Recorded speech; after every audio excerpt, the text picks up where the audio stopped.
Hi, I'm Macy. And I'm Missy. We're best friends and business partners. And each week, we're going to bring you a quote that inspires us, and we're going to talk about it. Join us as we break down our favorite impactful messages for leadership and share how you can apply them to lead with confidence and purpose. Get ready for a fun and authentic journey into leadership, life, and everything in between. Well, hey, bestie. Hey, bestie. How are ya? I'm good. Well, today is one of those extra special ones because we have a dear friend, one of Missy's longtime besties, Faith. And this is when Missy's worlds collide. I love it. I love it. It's one of my favorite things when my worlds collide. And I know that I've said this before. I think that is so rare. Like, I don't know, we'll ask Faith when we introduce her, but like so many people just want separate, right? Like they don't want their worlds. Like they want to keep this group of friends or this group of colleagues. I don't know. I feel like you're an anomaly. Well, I do love it. And let's just go ahead, Macy, and say, welcome, Faith. We're so glad you're here.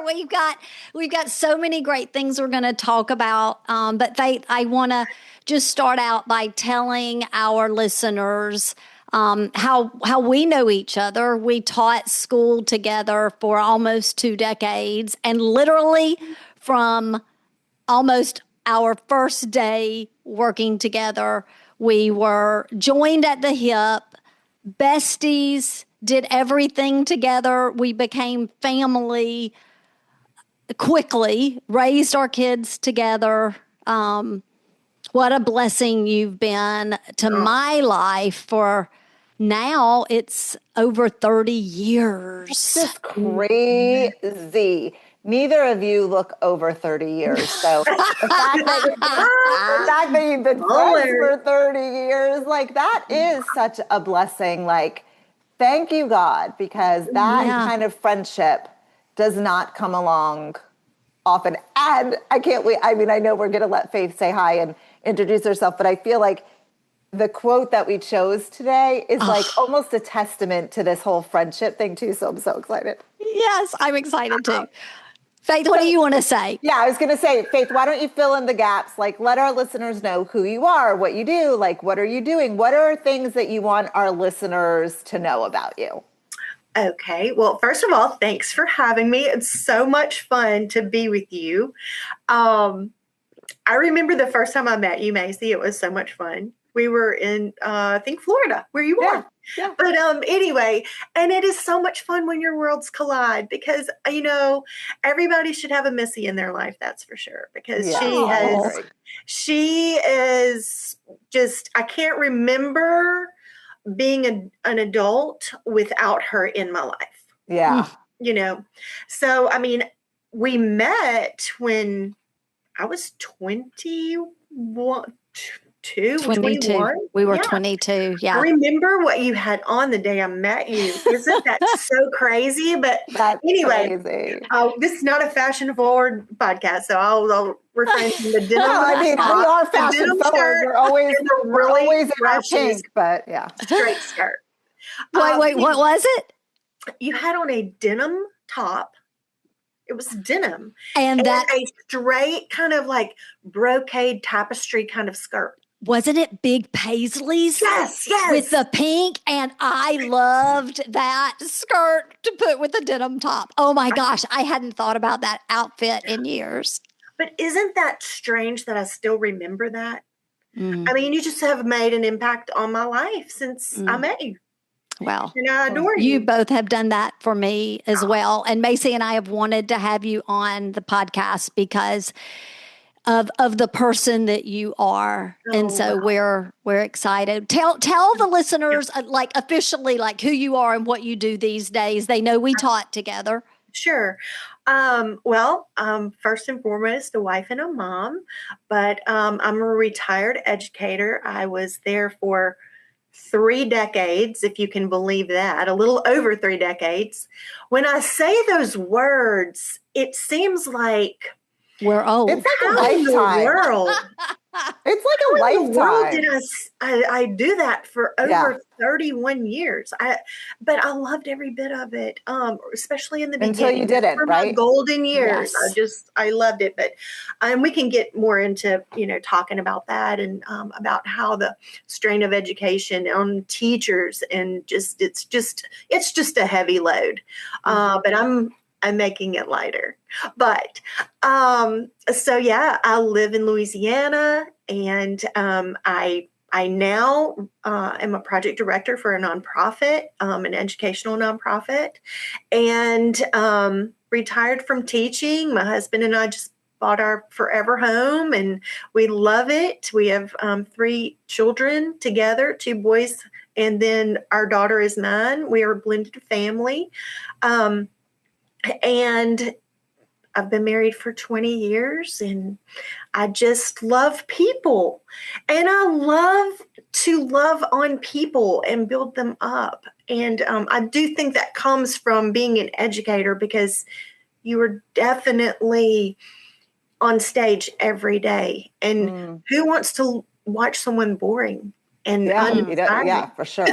Yeah. Yeah.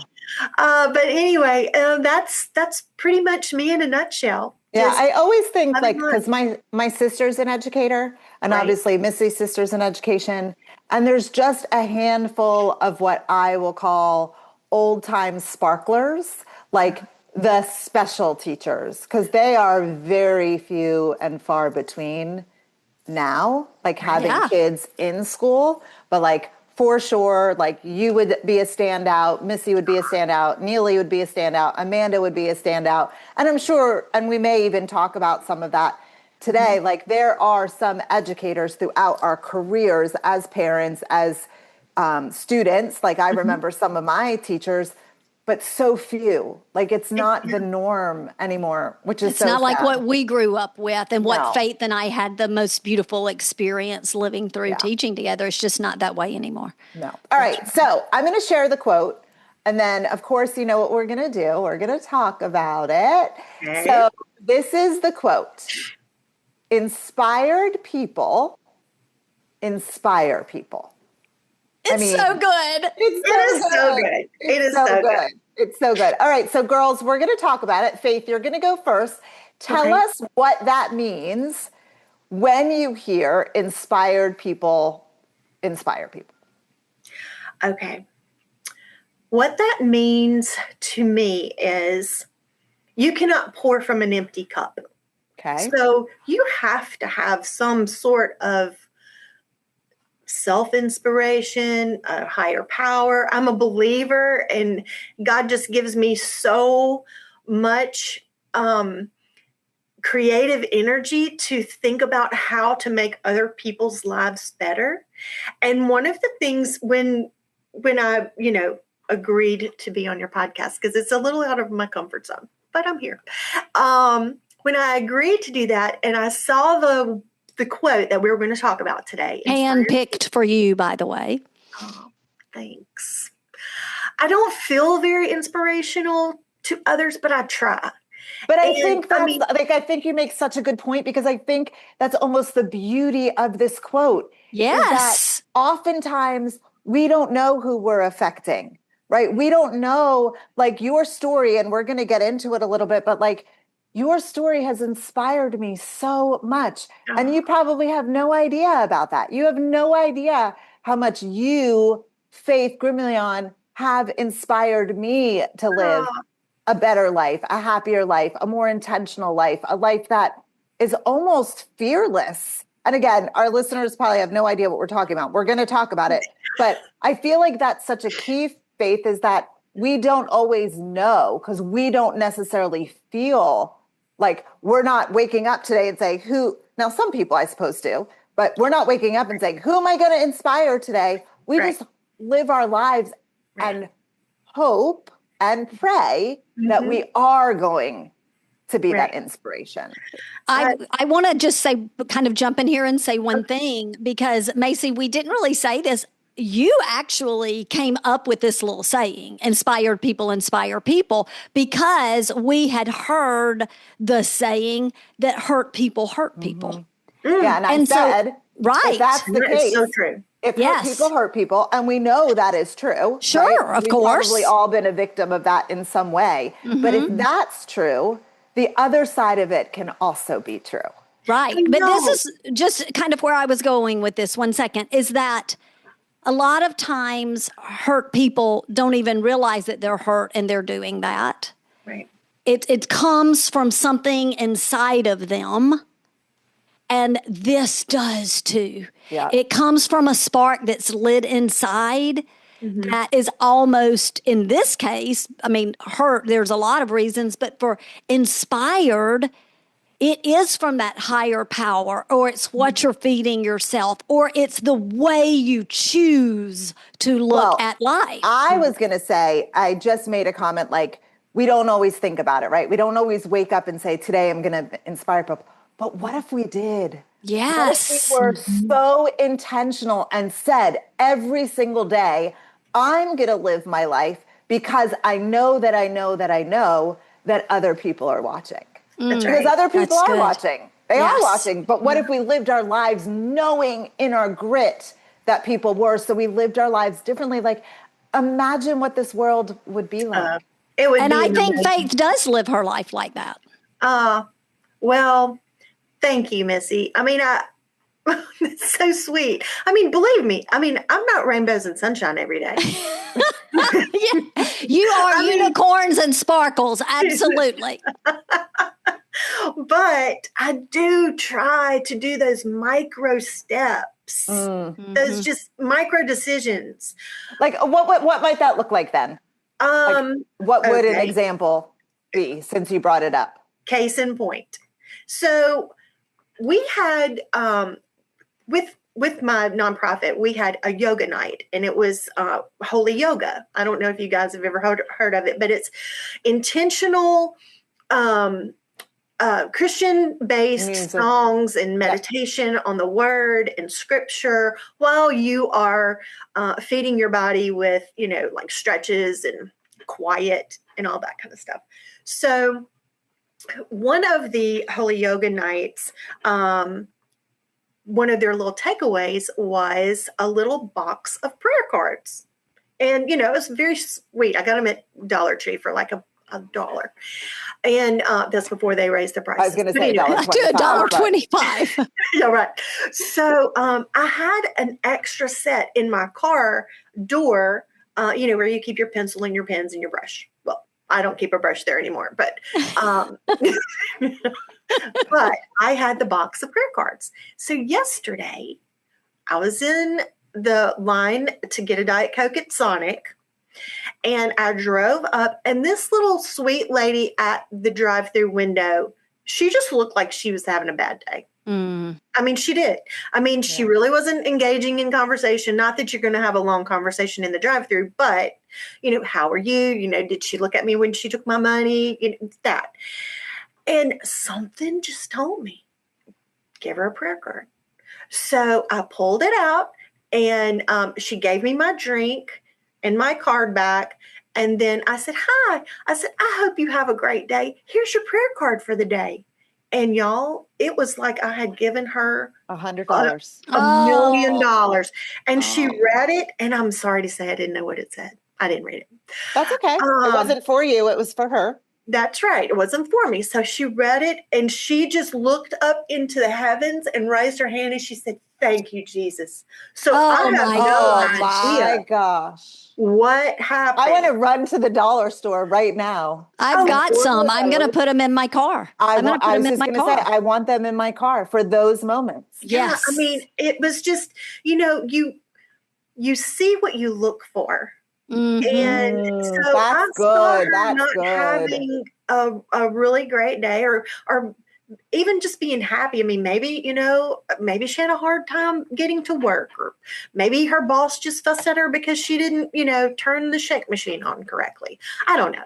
But it's just like the little micro steps like that. And even in my classroom, and even here when we were having our St. Christopher little school camps, we would collect all the trash because we had several trash cans in our room.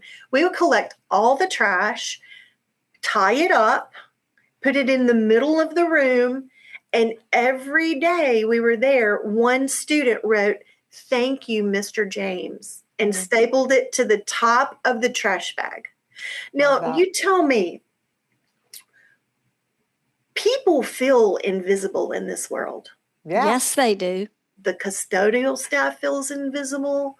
The cafeteria staff feels invisible. The drive-through worker feels invisible. I mean, and why not give them a little bit of inspiration to get through their day? I love it so much. I mean, that is exactly what we're talking about. You just inspired me to go get some prayer cards. I love it. I mean, that's it. I do think it's important to note that there's a difference between motivation and inspiration, right? I think so often that people get the two confused because motivation comes from the inside, right? Inspiration comes from the outside. So we actually can't motivate anyone to do what they don't want to do, but we can inspire them. So, we can't tell our listeners, go leave a sweet note for your custodian and motivate them to do it. But hearing that story might inspire them to make the change. Right? Yeah. And I think, Faith, when we were teaching, we lived on that inspiration, right? Absolutely. Like every time Mr. Ray walked in our room to check the thermostat or get the garbage, our entire class would say, "Hey, Mr. Ray, we appreciate you." And I've told stories on the podcast about speaking to the cafeteria ladies and thanking them for their food. And so with that being said, who inspired you early in your teaching career or in your life to do the things you do? And what did that person do that made such a lasting impact? The lasting impact that I have from my family unit, I mean, that was the foundation of everything that I do and think and want to be like. My parents were amazing. Sybil and Huey. Oh my gosh, if everybody could know them. I mean, you have to get to heaven first, so you might get your life in order. But but they are little angels right now in heaven. And I miss them so much. But when I tell you it is a privilege to tell you that my upbringing in my childhood was no less than perfection. Were we multi-bazillionaires? No. We were just an average, hardworking family that my parents made family first, and then church, and your relationship with the Lord, and then everything else. And they were such role models because they were resilient. They were hard workers. They had an impeccable work ethic, and they treated people with dignity and respect. And so they were absolutely pillars and life changers for people that might not have had someone believe in them or someone to speak to them or someone to be kind to them. Now, they held everybody accountable, and especially my mother. Her standards were extremely high. But the amount of love that they poured into my sister Tori and me and our little community, it was an amazing thing to watch because they loved people. And I just I'm so grateful and thankful for that. And then my sister, of course. So it's my family that has truly inspired me. But the beginning of my career in education was no less wonderful. I had so many people that were older that loved you and me, and they poured into us, like Lenny Russell, Becky Reiser, Lauren Lancaster, Sue Brandon. I mean, we have so many funny stories. I mean, Amy DeWeese even. Yes. I mean, we had so many great mentors, and that was, I mean, I don't know if that was before the mentor push, but I think it kind of was because we emulated them a lot. Yeah. And to this day, we're still, friends and in contact with them. I mean, Lauren is a great friend of ours, and she was my supervising teacher. I had student taught for her in the early 90s.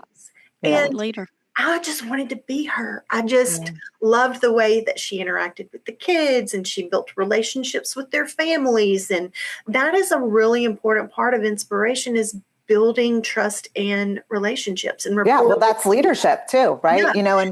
And one of the things that Missy and I love to do, and listeners, as you're listening to what Faith is sharing, and, we do this often in our trainings when we train folks, is, if the folks that have inspired you or have made an impact in your life, if they are still alive, we really want to encourage you that today, not tomorrow, not next week, not when you think about it, but literally today, write their name down on a piece of paper and reach out to them and let them know. I mean, we have story after story after story of clients saying, I did that thing you told me to do, and it gave me so much life.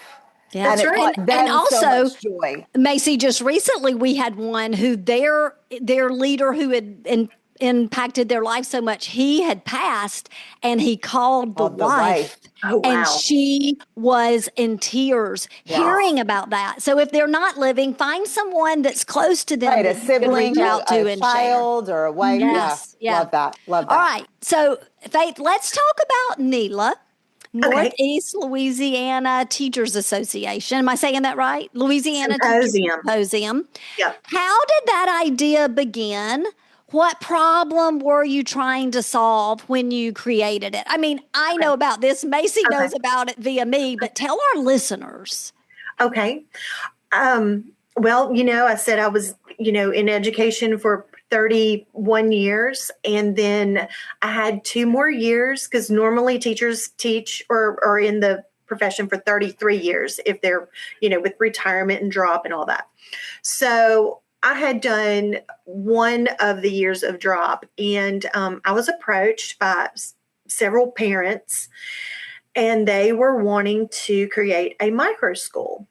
And so, of course, that is right up my alley. I mean, I just had visions of sugar plums about the micro school. And so I talked to my husband about it, and he said, Faith, whatever you want to do, I'm behind you, I'm in your corner, do it. I said, okay. So I retired from the public school system, thinking I was going to be the head of school for the St. Christopher Day School. I think we were a little ahead of our time.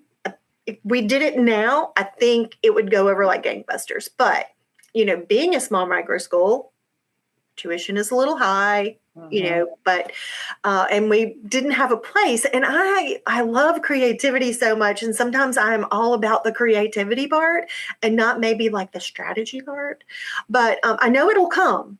But I do at times get my cart before my horse. But anyway, so we tried for 2 years to get that off the ground, and 1 year.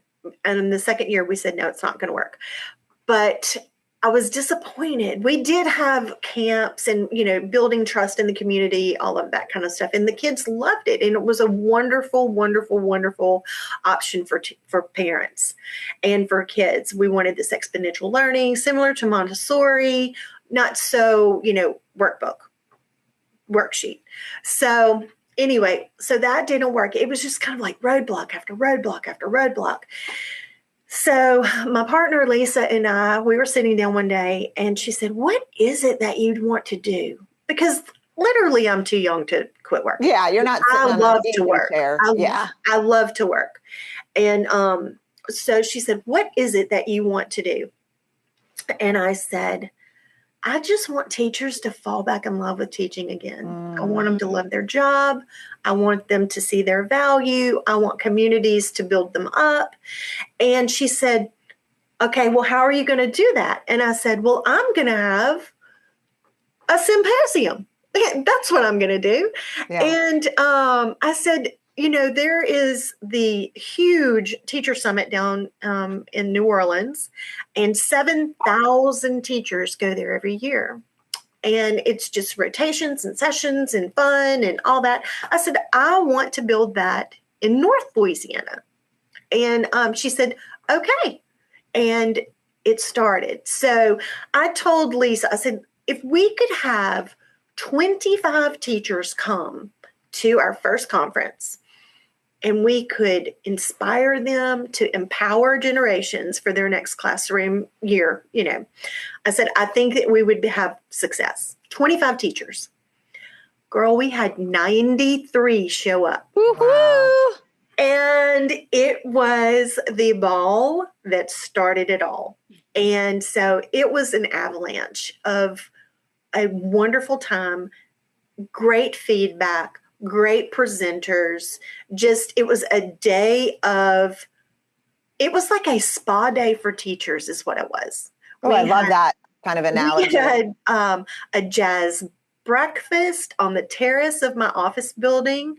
We fed them. We inspired them. We gave them materials to take back to their classroom. It was so much fun. So that was in 23.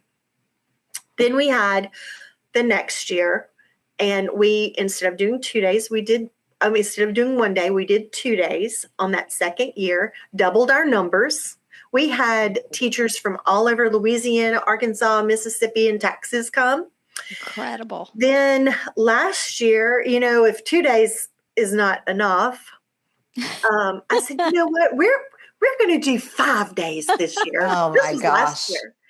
And my board thought I had lost my mind. I said, we're going to have a children's symposium because we're in the kid business. Teachers wouldn't be, employed if it wasn't for children. Right. So we're going to have a children's symposium one day. We're going to have a mentor day one day, which, by the way, was perfection. We had administrators, coordinators, principals, community leaders, and new teachers from 1 year to 5 years of experience. They met, they had conversation, they had dialogue. Missy was one of the mentors. It was wonderful. It was one of the best ideas that I've ever had. Because that's all about she says so herself. Yeah, she says so. That's why Faith can sit next to me, because she knows where it's at.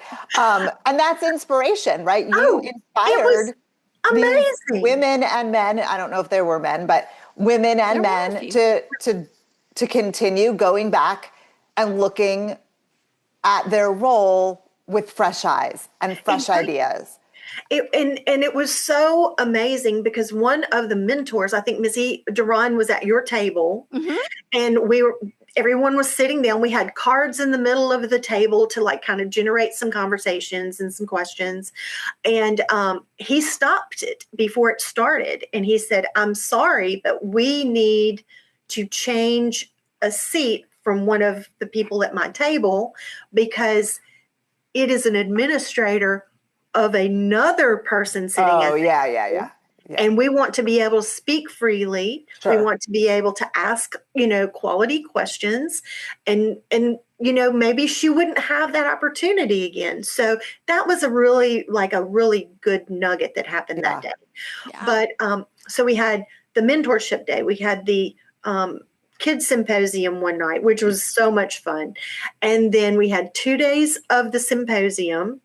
And then I decided, we're asking all of these community leaders and businesses and banks and givers to donate to our symposium, but what are we doing for our community? What is NELA Teacher Symposium doing for our community other than inspiring educators? Yeah. So I said, I think we're going to have a color run, the first ever color run. Oh, yeah, to donate money back. I'm not going to stand up, but you'll be able to tell that I'm no runner. Yeah. Well, you're in good company here, Faith. Because, I was a runner, but no more. But so anyway, we paired with the Tarver Braddock Foundation. And if you don't know who the Tarver Braddock Foundation is, you have got to Google them. It's a beautiful family that has turned tragedy into one of the biggest kindness movements I've ever seen in my life. All right, Miss, I think we should put that in the show notes. Okay, definitely. You'll send me the link for that. I will. And so we donated half of our profits to the Tarver Braddock Foundation. That's great. So our tagline for the run was "Color Me in Sunshine," because the Tarver Braddock Foundation spreads kindness and sunshine. It was just precious. And so, I couldn't believe it, but it was the largest, second largest foot race in Northeast Louisiana. It was our first year. That's so good. So we had nearly 200 runners. That's great. So I want to grow that to be as big as the Boston Marathon. I know that's crazy, but I do. And I will. Listen, crazy ideas are usually the ones that work. All right, we're going to switch gears a little bit here, Faith. Okay. We know, of course, because we know you, but you recently went through a very big health challenge. And one challenge that people, and we'll ask you, you may have even been defined by it for a portion of your life as you were going through it, right? It certainly, I would imagine, felt very heavy at times. What would you say, did that experience change the way that you look at courage? And what would you say about that? Well, as you know, when you plan something as big as the symposium, your planning does not start a week, a month, or even 2 months ahead of time. I mean, it is an ongoing thing. So I had already planned this huge event week. And I start in January. And so March the 26th of last year, so I'm 2.5 months away from the symposium, I get a phone call. And it is actually the 20th anniversary of my husband and my first date. So I pick up the phone and my doctor tells me that I have breast cancer. And I'll never forget it. I was sitting in my living room and I actually told her, "Thank you for calling." I did. But that's just me, Sure, and I said, "Okay, all right."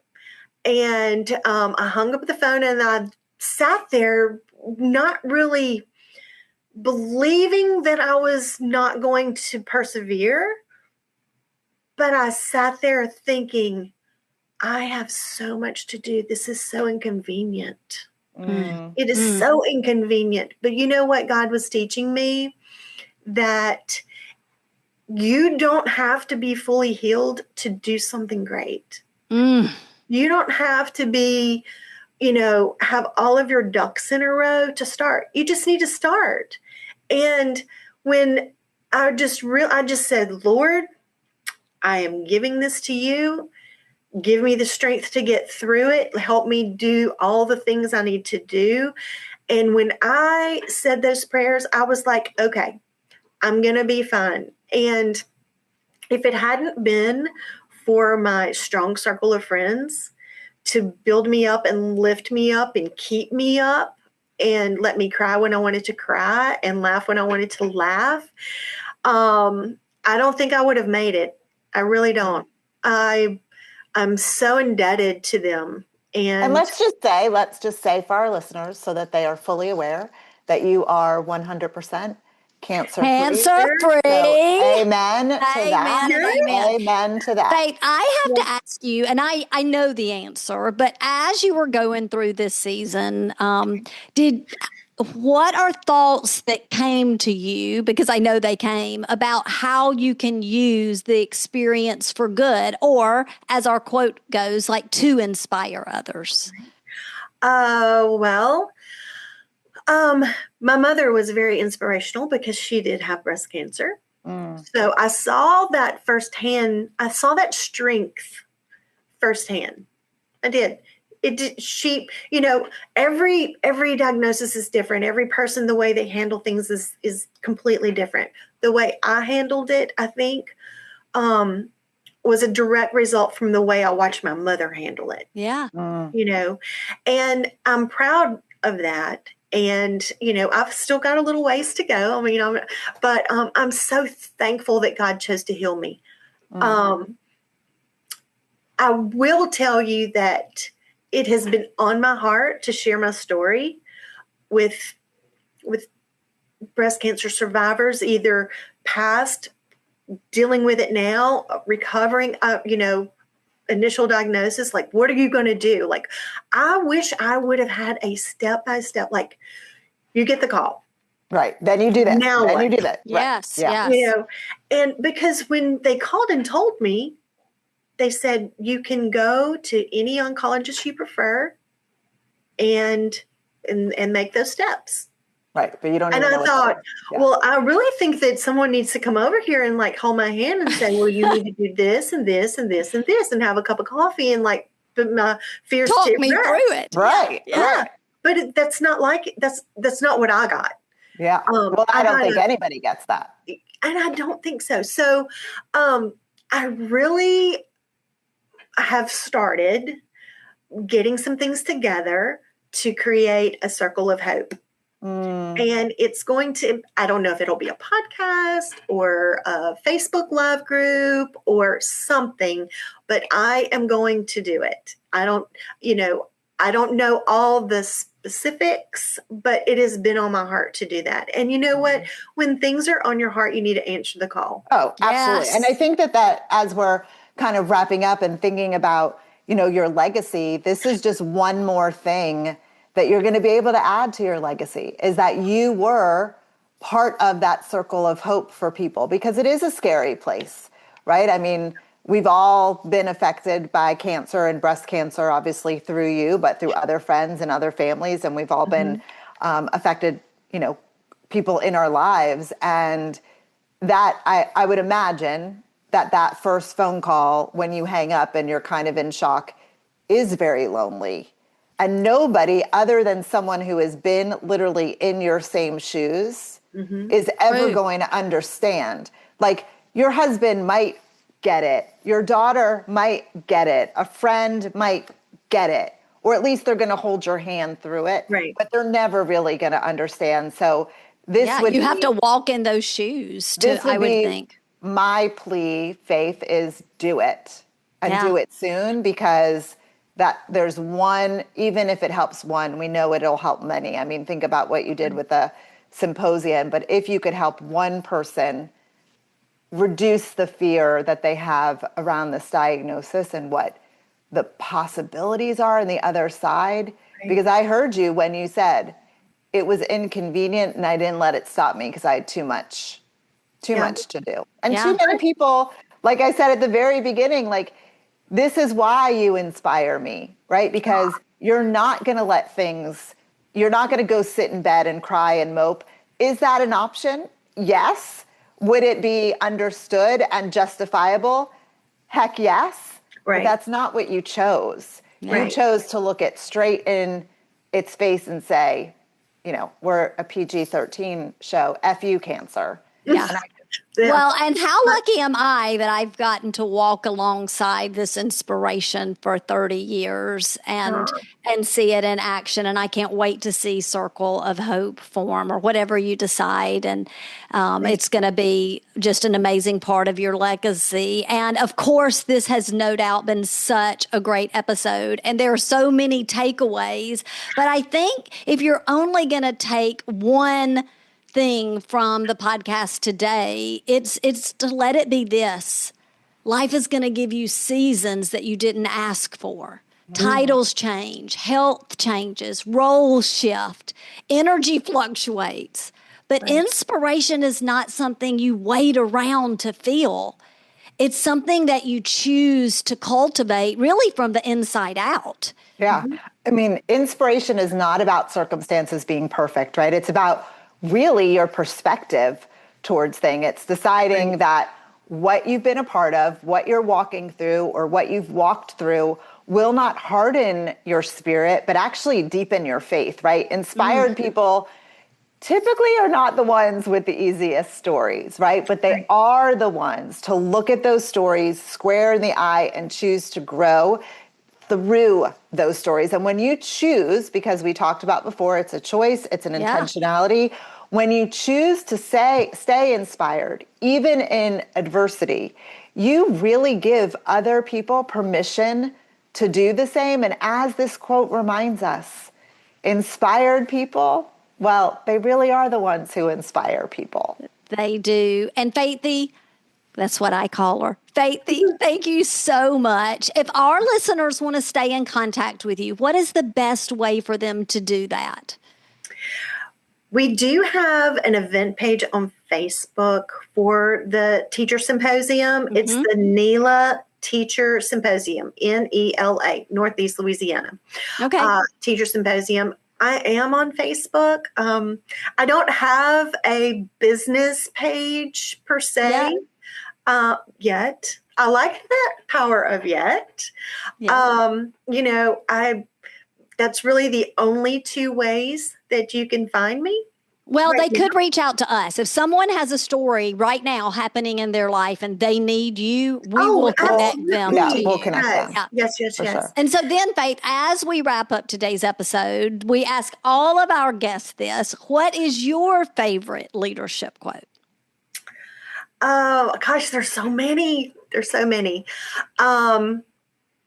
I love belief. I did the Strength Finders, the Gallup Strength Finders test, and belief was my number one strength.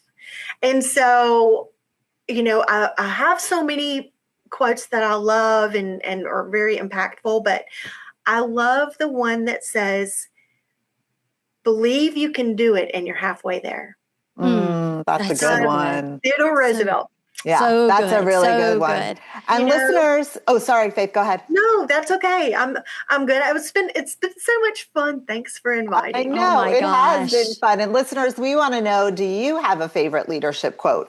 Send it our way and we may spotlight it on a future episode. We'll be back next week with another quote and more leadership insights. And you know what we're going to do? We're going to talk about it. Thank you, Faithy. Thank you, Faith. Bye, bestie. Bye, other bestie. Love y'all. Bye. Thank you for listening. If you're enjoying this show, please show us some love by clicking the 3 dots to download the podcast, leave us a 5-star rating on your podcast app, and talk about it with other leaders to help them find the show from any of the major podcast apps. We'd love for you to follow us on social media too. Mpactful with an M _ messages on Instagram and Mpactful Messages on LinkedIn.